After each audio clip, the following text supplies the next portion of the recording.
get so mad, there's no control in me, my thoughts get so bad. Debido al hype que ha levantado la nueva película del Hombre Araña a raíz del multiverso, he decidido hacer una recapitulación de aquellas películas live action a partir del 2000 y dar mi punto de vista sobre cada una de ellas. Yo no soy cineasta, no soy nada de eso, simplemente voy a dar mi opinión como un espectador, como alguien que disfruta del cine y sobre todo del cine de superhéroes. Esta semana empezamos con El Hombre Araña de Sam Raimi del 2002, así que vamos a empezar. La película se había planeado a mediados de los 80, James Cameron como referente tenía muchas ideas por lucir, sin embargo problemas en apartados de licencias y términos económicos no hicieron posible llevar a cabo el metraje. Pasaron los años y Sony contrata a David Coe para que luego del proyecto olvidado de Cameron tomara riendas en un guión funcional, considerando muchos directores para elaborarlo. En el año 2000 se contrata a Sam Raimi y el rodaje tuvo lugar en Los Ángeles y en Nueva York, durando un aproximado de 6 meses y medio. En cuestión de números, la película se estrenó en Estados Unidos finalmente el 3 de mayo de 2002. Llovían las buenas críticas por la fidelidad con los cómics de Stan Lee y Steve Ditko, por los efectos visuales y por las buenas interpretaciones de los elementos actorales que contaban con Tobey Maguire, Kristen Dunst, Willem Dafoe, James Franco, Rosemary Harris, entre otros. Además de la característica pieza musical de Danny Elfman, que hasta el día de ahora me sigue poniendo los pelos de punta, fue la primera película en alcanzar $100 millones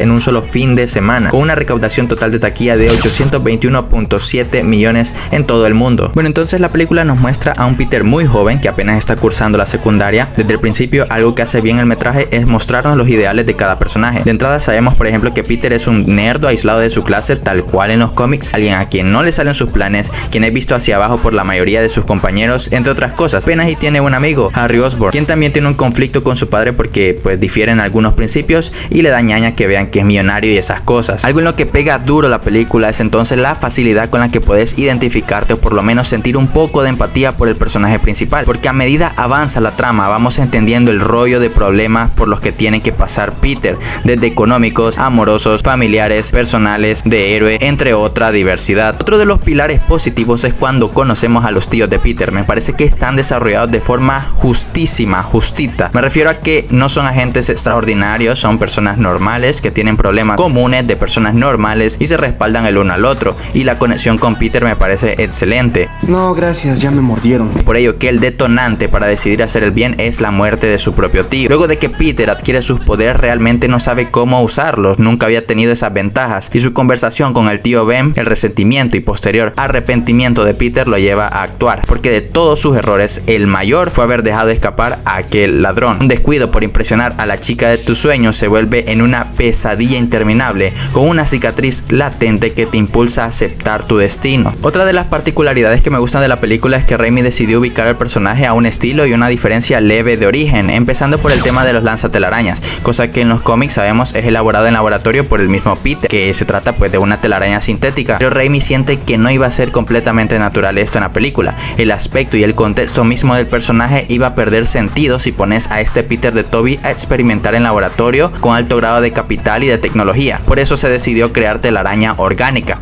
propiamente del cuerpo de Parker. ¡Arriba, arriba y muy lejos! ¡Shazam! Lo que parece bastante curioso y también muy ingenioso. Se siente más natural como parte de la propia modificación. Aún así se colocó a un Peter bastante creativo que termina por elaborar su propio atuendo. Uno que de entrada, aparte de que es apegado a la historia del personaje en cómics, se ve brutal una vez Peter se lo enfunda. Eso sí, también me quedaría con la pijama del traje casero. Nos movemos al otro lado, al del antagonista, Norman Osborn, alias el Duende Verde, pues personaje que hizo su primera aparición en el cómic de The Amazing Spider-Man número 14 de 1964. Hay que destacar primero el trabajo de Willem Dafoe, que me parece un actor de primera categoría y esta no fue la excepción. Los propósitos ya del propio personaje recaen en la soberbia y en el poder que este anhelaba para conseguir mejores puestos y ser reconocido en Oscorp, la empresa encargada. Se compromete entonces a crear un planeador, pero las cosas no salen como se espera, y cuando eso sucede, el villano atraviesa conflictos por los que se tiene que debe y puede hacer lo que le plazca en contra de aquellos que lo desprestigiaron. Me agrada la doble ejecución del personaje, esas mitades que comprende a Norman y que interfieren en sus decisiones sin importar quién está en medio. Es una lucha de conciencias que le añaden más intriga a las intenciones del duende. No es solo porque quiere dinero o porque quiere ser un asesino a nivel Joker. Una vez que Peter ya se hace de sus poderes, empieza a existir un cierto equilibrio de sus intereses. Primero consigue trabajo en el Daily Bugle, en donde se muestra a J. Jameson, que en mi opinión, no sé ustedes, es uno de los personajes más entrañables de la saga de Raimi. Muy pesado y tosco el viejo con Peter, pero te encariñas con él. Y es aquí donde aparece el otro conflicto del lado amoroso. Su mejor amigo Harry conquista a quien era su interés interés romántico Mary Jane. Peter entonces ve frustrado su ilusión y se concentra en sus obligaciones como superhéroe, hasta que luego de enfrentarse contra el duende en la Gran Manzana aparece una de mis escenas favoritas de toda la película, uno de los diálogos más controvertidos de parte de Norman en el mundo de los héroes, que no hace más que mostrar el ideal de qué tan capaz es un héroe, en este caso Peter, de sacrificarse por el bienestar de los demás. Él cita lo siguiente: hay algo que la gente ama más que un héroe, ver que cae y muere en una hazaña. A pesar de todo lo que haces por ellos, al final te odiarán. ¿Para qué te molestas? Se añade entonces una variable más para el trepamuros, y es la división de la ciudad. Desde panoramas distintos, tanto cómics como adaptaciones de cine, Nueva York ha estado en discordia muchas veces por el apoyo y el rechazo a la idea de un héroe entre ellos. Sin embargo, volvemos a la escena de la conversación del tío Ben, donde notamos uno de los valores más trascendentales en el personaje, y es el sentido de la responsabilidad. Entender el poder del que has sido dotado y el riesgo que implica involucrar a tus seres queridos, por lo que Spider-Man siempre suele anteponer a los demás desdichados antes que sus propios intereses. Un error que pagó caro en la pérdida de su tío y que no piensa repetir bajo ninguna circunstancia. Es por ello también, por si no lo sabían, que Spider-Man es un superhéroe dedicado para no matar, pero ese quizás será tema para otro video. A raíz de lo anterior, el clímax de toda la historia para mí es cuando Norman se entera que quien está detrás de la máscara es nada más y nada menos que Peter, el chico tímido amigo de su hijo, quien lo admiraba por su talento y razonamiento. Una vez eso pasa, vemos el conflicto entre las dos partes de Norman y este decide atacar el otro factor esencial en la vida del protagonista, a la tía May. Una vez marcados estos escenarios, nos encontramos de cara a lo que parece ser una tensión entre personajes. Esos horribles ojos amarillos.